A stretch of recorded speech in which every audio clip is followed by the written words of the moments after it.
ABVP-യുടെ secretariat March സംഘർഷത്തിൽ കലാശിച്ചിരിക്കുകയാണ്. പ്രവർത്തകരെ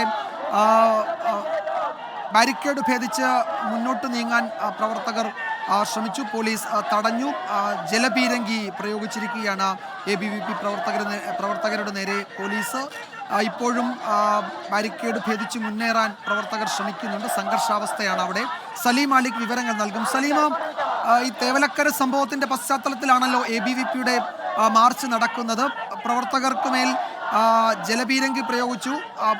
ഇപ്പോഴും ABVP പ്രവർത്തകർ അവിടെ തുടരുകയാണല്ലേ?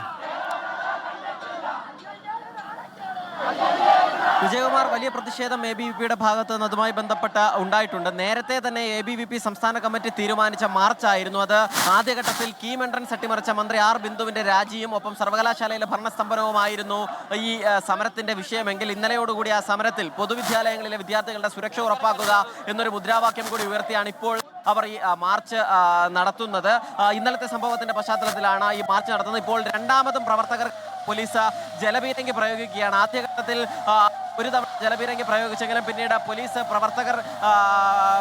നേരെ പ്രവർത്തകർ പാഞ്ഞെടുത്തു. പിന്നാലെ വീണ്ടും അവർ പുറകോട്ട് പോയി ബാരിക്കേഡിന് സമീപത്തേക്ക് പോവുകയും അതിനുശേഷം ബാരിക്കേഡ് മറികടക്കാനുള്ള ശ്രമമായിരുന്നു രണ്ടാം തവണയും ഉണ്ടായിരുന്നത്. അതിന് പിന്നാലെയും തുടർച്ചയായ രണ്ടാം തവണയും പോലീസ് പ്രവർത്തകർക്ക് നേരെ നിലവിൽ ജലപീരങ്കി പ്രയോഗിക്കുകയാണ്. ഈ മാർച്ച് ആരംഭിച്ചത് ആയുർവേദ കോളേജിന്റെ സമീപത്ത് നിന്നാണ്. അവിടെ നിന്നും പാളയം ഭാഗത്തേക്ക് പോയി അതിനുശേഷം തിരികെ ഈ സെക്രട്ടേറിയറ്റിന്റെ സമരഗേറ്റിന് മുൻപിലേക്ക് വരികയായിരുന്നു. അതിനുശേഷം നേരെ തന്നെ വിദ്യാർത്ഥികൾ ഇപ്പോൾ വീണ്ടും പ്രവർത്തകർ പോലീസിന് നേരെ പ്രകോപനപരമായ മുദ്രാവാക്യങ്ങൾ മുഴക്കുന്നുണ്ട്. എന്നാൽ ഒരു വലിയ സംഘർഷ സാധ്യത നിലവിലില്ല എന്നുള്ളതാണ് നമ്മൾ മനസ്സിലാക്കുന്നത്. കാരണം നേതാക്കന്മാർ തന്നെ ഇടപെട്ട പ്രവർത്തകരെ പിന്തിരിപ്പിച്ച് പുറകിലേക്ക് പോകാൻ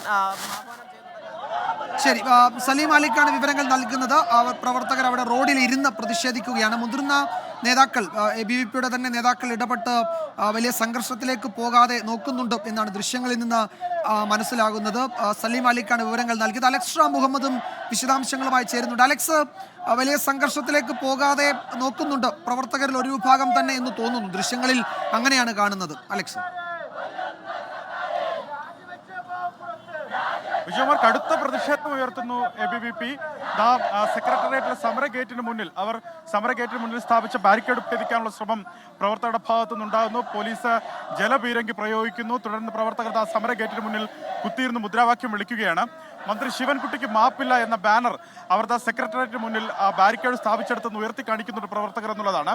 ഏറ്റവും ഒടുവിൽ നടന്ന ഈ കൊല്ലം തേവലക്കരയിലെ വിഷയം അതടക്കമുള്ള വിഷയങ്ങൾ ഉയർത്തിക്കാട്ടി പൊതുവിദ്യാലയങ്ങളിലെ വിദ്യാർത്ഥികളുടെ സുരക്ഷ സർക്കാർ ഉറപ്പുവരുത്തുക, കീം എൻട്രൻസ് അട്ടിമറിച്ച മന്ത്രി ആർ ബിന്ദു രാജിവെക്കുക, സർവകലാശാലകളിലെ ഭരണസ്തംഭനം പരിഹരിക്കുക, PM ശ്രീ പദ്ധതിയിൽ ഒപ്പുവെക്കുക തുടങ്ങി വിവിധ ആവശ്യങ്ങൾ ഉന്നയിച്ചാണ് ABVP സെക്രട്ടേറിയറ്റിലേക്ക് മാർച്ച് നടത്തുന്നത്.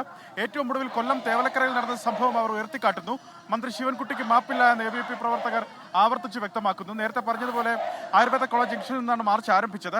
അത് സർവകലാശാല ആസ്ഥാനം ചുറ്റി നേരെ സെക്രട്ടേറിയറ്റിലെ സമരഗേറ്റിലേക്ക് എത്തിയിരിക്കുകയാണ്. മുദ്രാവാക്യം ഉയർത്തുകയാണ് പ്രവർത്തകർ. ഇപ്പോഴും വനിതാ പ്രവർത്തകർ അടക്കമുള്ളവർ ഇവിടെയുണ്ട്.